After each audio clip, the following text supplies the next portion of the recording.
Welcome to the Surrogate Decision-Making Committee presentation series for major medical treatment decisions. The following presentation will walk you through the completion of all SDMC forms for major medical treatment decisions, referred to as the 200 series. These forms should be used to request consent for qualifying major medical treatment. It is not advised to use previously saved forms due to regular and ongoing updates that may be made. Please visit the Justice Center website at www.justicecenter.ny.gov for the most up-to-date forms. To find these forms, select the Advocacy and Support tab. Scroll down to select Request a Decision, and then choose Apply for Major Medical Care Determination. If you are unsure which forms to use, visit the Resources section and review the SDMC Services video for additional information. After watching this video, if you still have questions about completing the 200 series forms, please review the SDMC guidance for completing the 200 form series, also located on the Resources section of our website, or contact SDMC at 518-549-0328 for assistance. On the first page of the 200 series packet titled Form Checklist for Major Medical Treatment Decisions are instructions and a checklist of the documentation required. In order for a packet to be considered complete, all 4 completed SDMC major medical forms must be submitted, along with any supplemental medical documentation. Any missing information will require follow-up from SDMC and may delay the scheduling of a hearing. The 200 form Declaration for Major Medical Treatment is to be completed by the declarant. The 210 form, Certification on Capacity for Major Medical Treatment, must be completed by or co-signed by a New York State licensed psychologist or psychiatrist. 220A form, Certification on Need for Major Medical Treatment, should be filled out by the physician, dentist, or podiatrist who is ordering the treatment. Please note that more than one medical treatment request can be included in the packet. If so, it may be necessary to include additional forms, such as a second 220A form, if the second procedure is unrelated to the first and has separate risks and benefits. And finally, the 220B form, Related Medical Information for Major Medical Treatment, is usually completed by the declarant or nurse. A list of required documentation for supplemental medical information related to the procedure is shown on the bottom of this form. These include all information the physician gave related to this procedure, including any consults, scripts, and reports for diagnostic testing, the most recent annual physical exam and lab results. Please keep in mind that a new physical is not required for this process, and the most current EKG and chest X-ray, if these are current and available.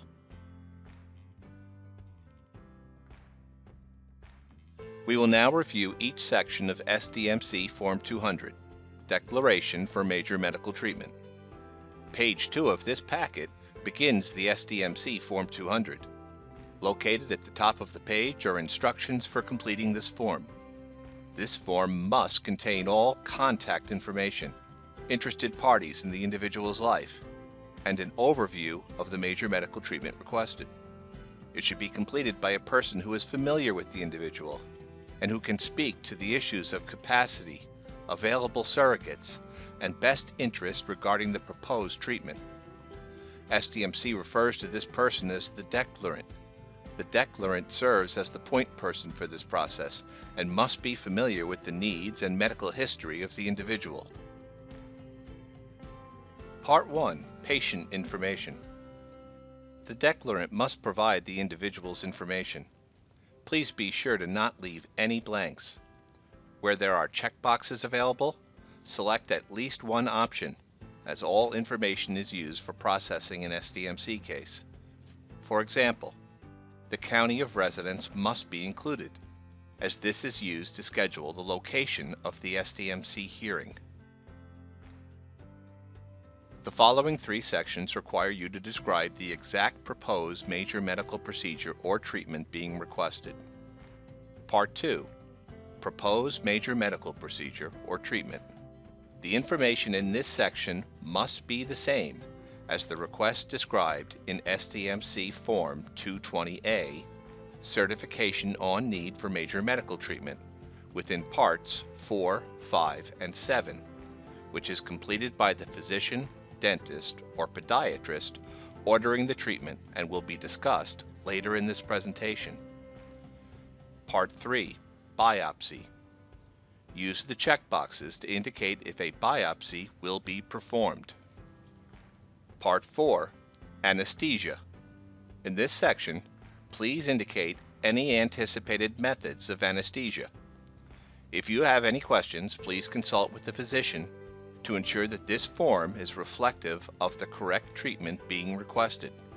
Please note, in circumstances where there is more than one procedure being requested and they are not directly related, it may be necessary to include an additional page 2 of the SDMC Form 200 so that you can fully and accurately describe each proposed major medical procedure.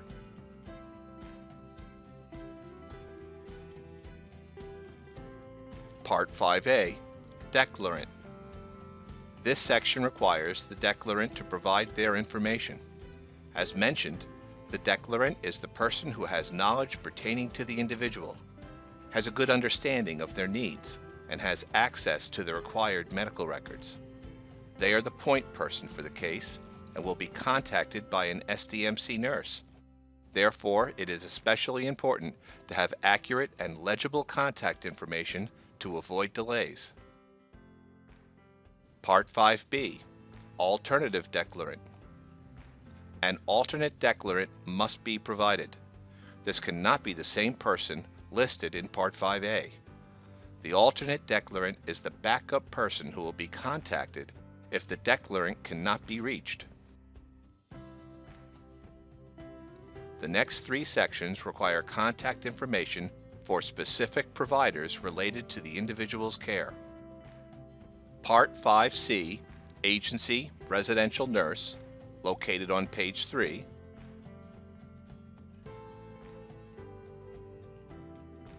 Part 5D, Residential Manager, Family Care Liaison, Director of Nursing Home, located on page 4. And Part 5E, Care Manager, Care Coordinator, Social Worker, Service Coordinator, located on page 4.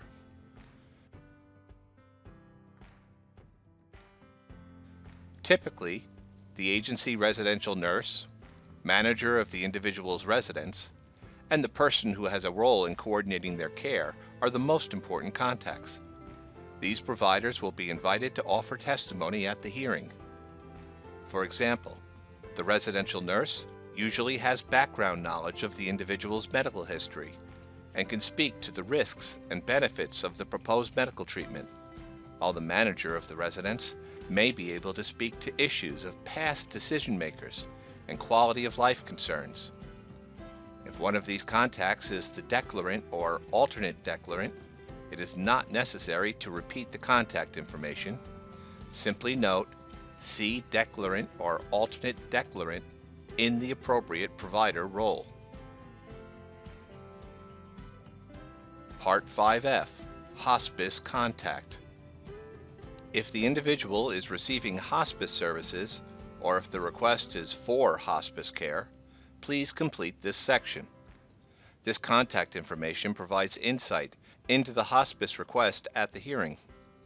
This is also an opportunity for any hospice-specific consent paperwork to be included in the hearing process.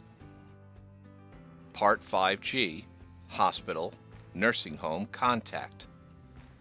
If the individual is in the hospital, a nursing home, or a rehabilitation center, please provide the contact information. The contact person, usually a social worker or a nurse, will be asked to obtain medical information necessary for the declaration and to reserve a conference room for the hearing at that facility.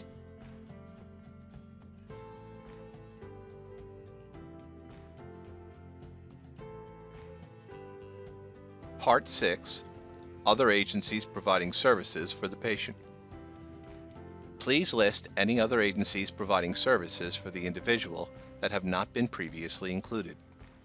For example, you may include the day program that the individual attends. This information is utilized to avoid any conflicts of interest with volunteers serving at the hearing. Part 7A, Legally Authorized Surrogate. In this section, you must indicate the status of the individual's mother and father and identify any possible surrogates. At the SDMC hearing, the panel is going to determine whether there is a legally authorized, available, and willing surrogate to make the decision on behalf of the individual. Let's briefly go over possible surrogates in relation to the regulations for the Office for People with Developmental Disabilities, OPWDD, the Office of Mental Health, OMH, and the Office of Addiction Services and Supports, OASS.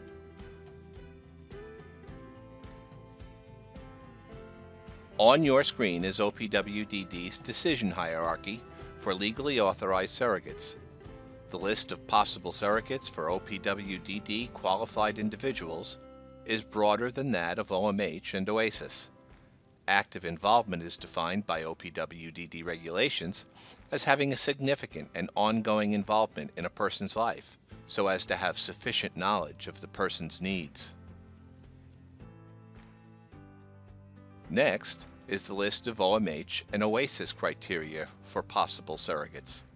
You will notice that this list is more limited.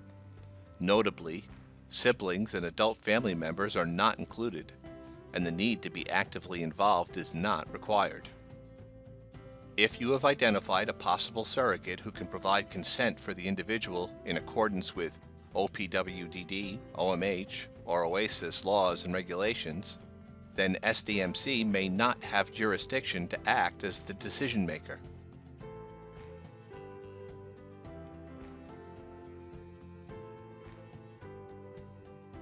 Part 7B, Possible Surrogates. If there is a possible surrogate, they must be contacted, and their opinion regarding the proposed treatment must be provided. For example, if you have been in contact with the possible surrogate and they have indicated they do not wish to make the decision, please check the appropriate box. If you have tried to contact the potential surrogate and were unsuccessful in reaching them, please include an explanation of attempted contact. If more than one surrogate has been identified, attach additional copies of this page, page 5, with only Part 7B completed for each additional contact.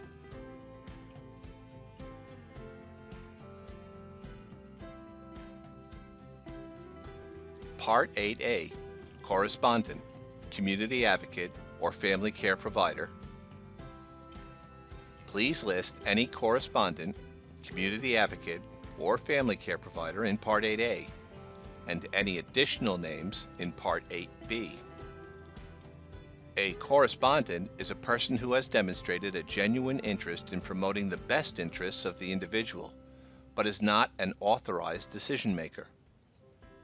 A correspondent has a personal relationship with the individual, participating in their care and treatment, and/or regularly communicating with them.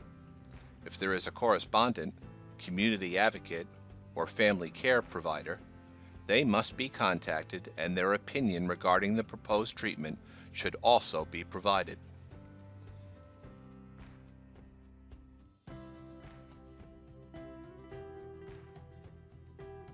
Part 9A and 9B, Supporting Documentation Review. The declarant must attest that they have reviewed the SDMC Form 210, Certification on Capacity for Major Medical Treatment, and SDMC Form 220A, Certification on Need for Major Medical Treatment. In Part 9B, be sure to circle the type of provider who completed this form.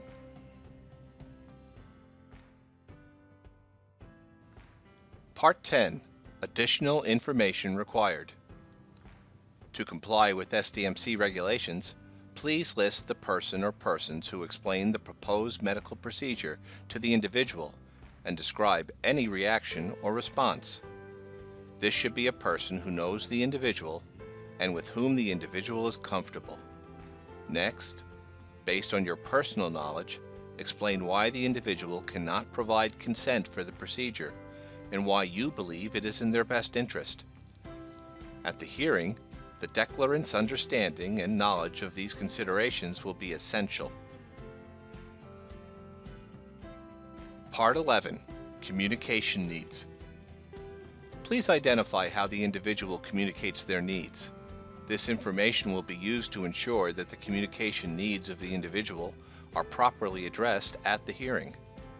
For example, if the individual speaks a language other than English, SDMC would arrange for an interpreter at the hearing to translate the proceeding. You should also list any communication devices that the individual uses to communicate their needs, as these must be brought to the hearing. Part 12. The SDMC Hearing. Mental Hygiene Law, Article 80, requires that the individual be present at the hearing. If in any case the individual will not be able to attend the hearing, please indicate the reasoning in this section. SDMC must be notified because arrangements must be made for the patient to be visited by at least one panel member and Mental Hygiene Legal Service prior to the hearing. If the individual has a significant behavioral issue which could hinder participation in certain settings, please contact SDMC for additional support. Part 13. Attestation by the declarant. After all of the supporting documents have been completed, gathered, and reviewed, the declarant must sign and date this form. By signing, the declarant is attesting that they have reviewed the information, and to the best of their knowledge, all of the information is truthful and accurate. Please note that this form must be signed, having the same date or a later date than the other 3 forms included in this declaration, as this is the last form that should be signed.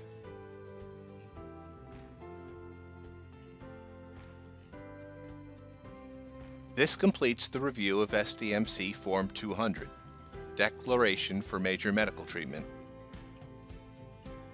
Next, we will be reviewing each section of SDMC Form 210, Certification on Capacity for Major Medical Treatment.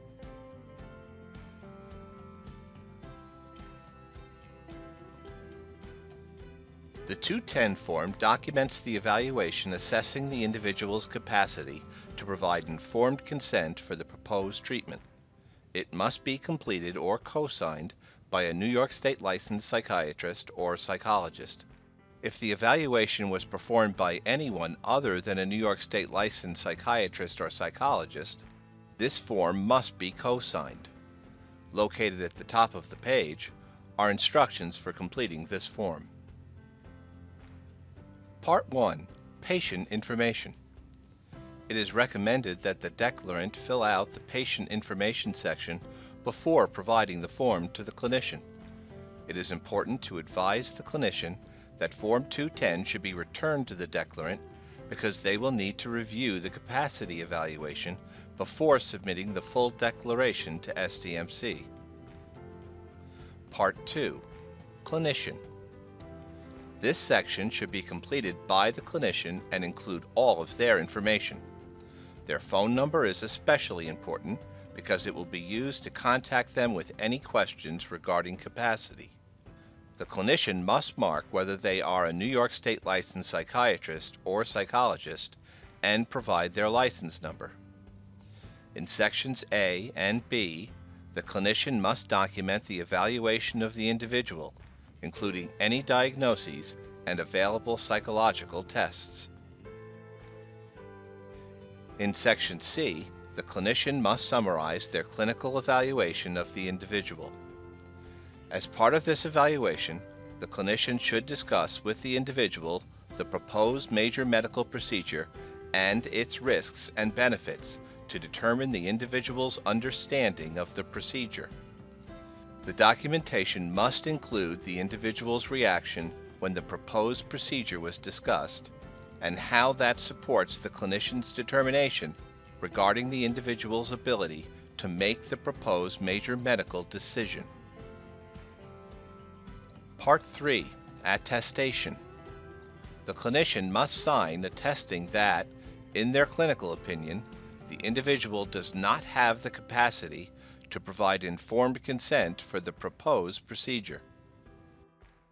Part 4. Cosigner attestation. If the evaluation was performed by anyone other than a New York State licensed psychiatrist or psychologist, this form must be cosigned. The cosigner needs to complete this section and provide their license number. In addition, they must indicate that they concur with the clinical evaluation by signing the attestation. This completes the review of SDMC Form 210, Certification on Capacity for Major Medical Treatment. Next, we will review each section of SDMC Form 220A, Certification on Need for Major Medical Treatment.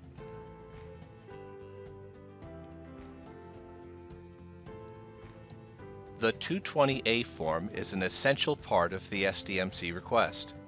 It provides information about the specific treatment or procedure that is recommended for this individual. This form is filled out by the physician, dentist, or podiatrist who is recommending the procedure or treatment. It explains the need for the proposed treatment, risks and benefits, alternative procedures, and whether this is an expedited request. Because the 220A is pivotal for the completion of all the forms, it is suggested that you bring this form to the medical appointment and have the doctor fill it out when they order the treatment. Located at the top of the page are instructions for completing this form. If completed by a clinician other than those mentioned, for example, a physician's assistant, then it must be cosigned. We will use the term physician for our review of this form, but please remember that the form can be submitted by a dentist or podiatrist in addition to a physician. If more than one procedure is being requested, it may be necessary to include additional 220A forms. This would be the case if different types of providers are performing the procedures, or if the procedures are unrelated, such as a dental procedure and a colonoscopy. Part 1. Is an expedited review necessary? The physician must indicate if the case needs to be expedited. If the proposed treatment is considered urgent and must be performed within 10 days, the physician should request an expedited status by checking yes. If an expedited review is requested, the physician must complete this section explaining the medical rationale that supports the request for an expedited review. Part 2. Patient information. The declarant should fill out the individual's information before providing this form to the physician. It is important to advise the physician that this form should be returned to the declarant because they will need to review the medical request before submitting the full declaration to SDMC. Part 3. Physician, dentist, podiatrist. The physician must provide their contact information in this section, especially their work telephone number, so that they can be contacted with any questions or clarification regarding the proposed medical treatment. They should circle the type of provider they are and provide their license number. If the form is completed by a clinician other than a New York State licensed physician, dentist, or podiatrist, then this form must be cosigned in Part 11 Cosigner Attestation, which will be discussed later in this presentation. The information that the physician provides in the following 3 sections, Parts 4,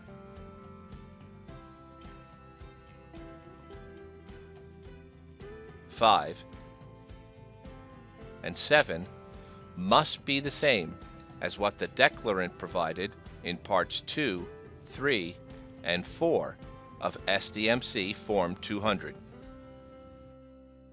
Part 4. Proposed major medical procedure or treatment. The physician must document the date on which they examined the individual and write the specific wording for the requested major medical procedure or treatment to be used on the consent. The language written here will be used in the SDMC consent, so the physician must be clear and specific. Part 5. Biopsy. The physician will need to indicate if a biopsy may be performed, and if so, what type of biopsy. Part 7. Anesthesia. The physician should use the checkboxes to indicate the type of anesthesia they anticipate using. Part 6. Request. The physician will provide information to support the procedure they are recommending, and the risks and benefits for the proposed major medical treatment. In Part A, they must note any diagnostic tests that were performed to support their recommendations, such as recent labs, MRIs, X-rays, or an earlier examination of the individual. In Part B, the physician should describe the clinical indications for the procedure. In Parts C and D, they should explain the risks and benefits. Part 8. Alternative procedures. In this section, the physician must indicate any alternative procedures. If there are any alternatives, on the following page, the physician must explain why they were rejected. Part 9. Risks. In this section, the physician should describe the risks of non-treatment or the patient's likely prognosis without treatment. Part 10. Attestation of the healthcare provider who completed the evaluation. The clinician completing the form must sign and date the attestation. Part 11. Co-signer attestation. If this form is not completed by a licensed physician, dentist, or podiatrist, then it must be co-signed in this section. Please note that while the name of the licensed physician, dentist, or podiatrist who signs the 220A will be listed on the SDMC consent, the consent is not restricted to that provider. The SDMC consent covers the approved procedure for that individual and is not specific to the physician that is performing the procedure.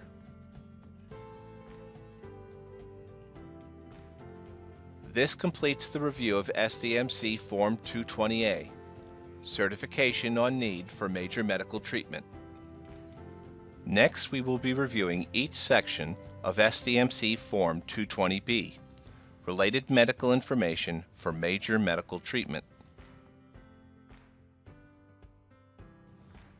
The 220B form compiles the medical history and medications for the individual. This is also where you should note the procedure date, or length of consent period that may be needed to accommodate scheduling of the procedure.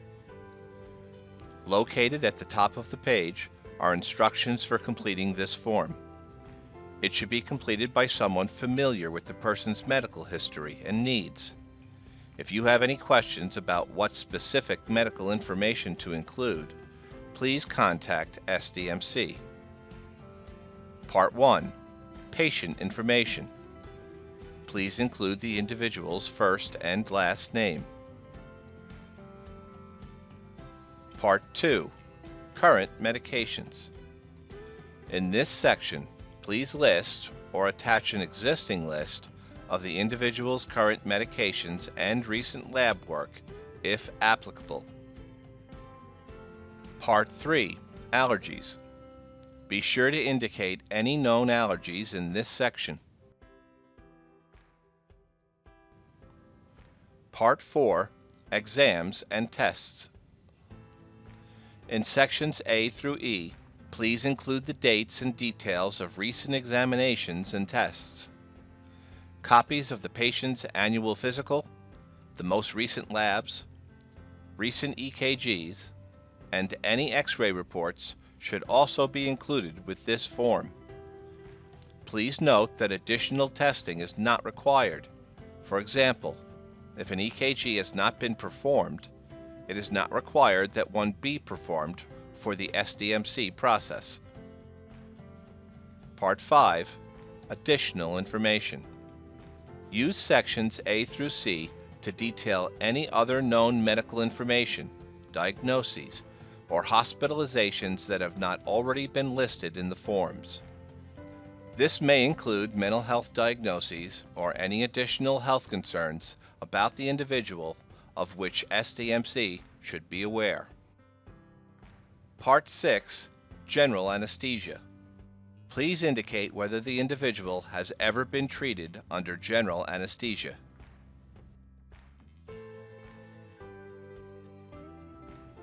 Part 7. Consent period requested. This section is essential to the timely processing of the SDMC request. Please accurately reflect if the proposed procedure is scheduled and the date, if applicable. This section provides several options for the period of consent.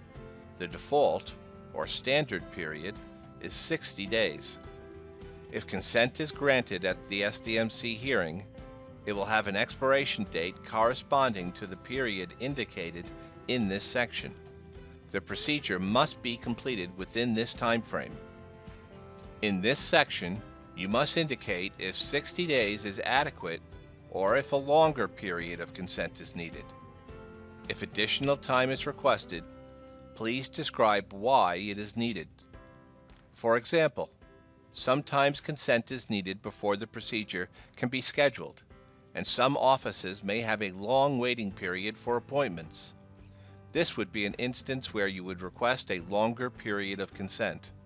In most cases, you should check with the provider's office to determine if a longer consent may be needed to accommodate scheduling delays. If you are requesting multiple procedures, be sure to indicate the period of consent needed for each procedure. Clearly label the needed consent periods to match each procedure listed in the declaration. Part 8. Prior SDMC review or previous decision maker. Please indicate if the individual has been previously reviewed by SDMC. If the individual has not had previous cases with SDMC, please explain who provided the consent in the past, if known. This will help SDMC determine the individual's eligibility for services and ensures that proper notice of the hearing is provided to all interested parties. Part 9. Form submitter's contact information. The person completing this form must provide their contact information. Part 10. Attestation. The person submitting the 220B form must sign and date the attestation indicating that the information is accurate and truthful to the best of their knowledge. The bottom of the form provides a reminder to include supplemental documentation related to the proposed major medical treatment. This should include copies of all reports for any exams and/or tests noted in Part 4 of this form.